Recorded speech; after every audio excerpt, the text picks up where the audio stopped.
Happy Tuesday. Thanks for joining us today in the middle of Holy Week. So we got to celebrate as a kind of a digital church service on Palm Sunday. Pastor Erin then kind of kicked us off on Monday talking about Jesus in the temple. Now I have the fun of talking about what Jesus was doing on Tuesday. Before I do that, I will say one more time that on Thursday we are having a Maundy Thursday service or communion service together. So if you want to participate at home, what I'll ask you to do is have something to drink. So if you have grape juice, awesome. If you have wine, don't worry, I won't tell anybody, but you can use that too. And if you have bread, that would be great. If you just want to use water, you can use water.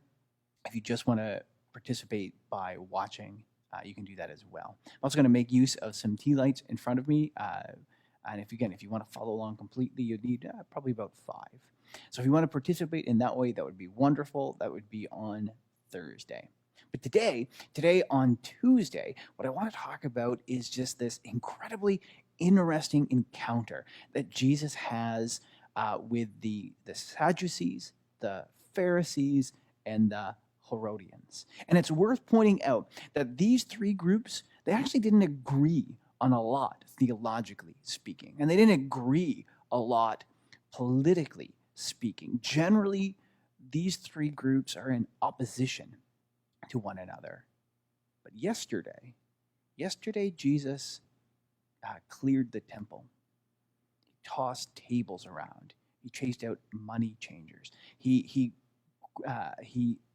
brought to a halt, if only for a handful of moments, the sacrificial system. It caused issues, and each of those 3 groups knew him. On Sunday, Jesus entered with this triumphant-like parade. Expectations were high. People were expecting that Jesus was going to declare some sort of messianic leadership. So these groups decided that they needed to do something about it. Now there was too much of a celebration in the air to do anything aggressive. There were too many people around to try to arrest him. So what they decided to do was to attempt to demonstrate that Jesus was perhaps a fraud, that he wasn't as good as people thought he was. He wasn't as wise or as clever or as smart as the crowds thought he was. Because he was just some kind of bumpkin preacher from Galilee. But now they're in Jerusalem. They're in their capital city. I mean, they are with the best trained religious scholars of their age, and they are there. And they are ready to go toe-to-toe with Jesus in theological questions.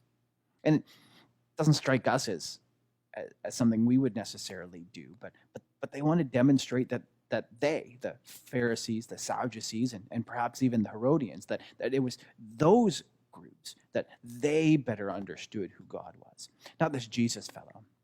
So they sought to embarrass Jesus. They sought to get him to say something that would get him in trouble. If you look at Matthew 22, you come across these words, where the Pharisees, the Sadducees, and again, some tellings that the Herodians, they all kind of show up, and they begin with flattery. And they say, Jesus, we know you are a clever and wise teacher. And you would never be swayed by the opinions of other people. I mean, we know your words are yours, and your thoughts are your thoughts. And you would never worry about, those other people, the Romans or the temple guards. So can we ask you a few questions? I mean, you can feel the butter being spread and the trap being laid. And the next couple of questions were interesting. One was asked about whether it was right to pay taxes to Caesar or not, with the thought that if Jesus says no, now we can have him arrested under Roman law. If he says yes, well, the crowds will be furious. The next question was about marriage and the resurrection, and trying to kind of trap Jesus into this weird paradoxical situation where God can't possibly do what it seems to need to be done. And the last question is where you get about the greatest commandment. Now, Jesus navigates all of these questions, these complicated questions, these difficult questions. He navigates them with this finesse. You give God what is God and Caesar what is Caesar. You ask me about marriage and the afterlife. You don't even understand what you're asking. You might as well ask what do circles taste like. Like you're not asking a reasonable question. What is the greatest command? Well, to love your neighbor, to love God with all your strength, your soul, your mind and heart, and to love your neighbor as yourself. And then he turns it around and he asks them a question, which they refuse to answer because they realize now Jesus has backed them into a corner. So what do we do with this? I mean, this is a dramatic scene. This is a complicated scene. And maybe you won't have this exact moment, but I think we all are asked questions at times that we're not entirely sure how to answer, or maybe more likely, we all have questions that we're not sure how to answer. So in this spirit of this age, in this moment, in this time, while we are, here's my Matthew 22 passage, in this moment, in this time, while we are talking about questions and answers, what are some of the questions that you have? What are some of the answers that you have chosen not to seek out? What are those questions that you're holding on to, that you've not wanted to ask for fear of what the answer are? What are some of the questions you know you don't want anyone to ask you because you don't know how to answer them? I mean, there are some questions that we may never know the answer to, not on this side of eternity. That's just life. Life is complicated. So of course there are things that we don't know and can't answer. And I don't know is sometimes the best answer. But for everything else, there is some learning. There's some studying. There's some ability to answer.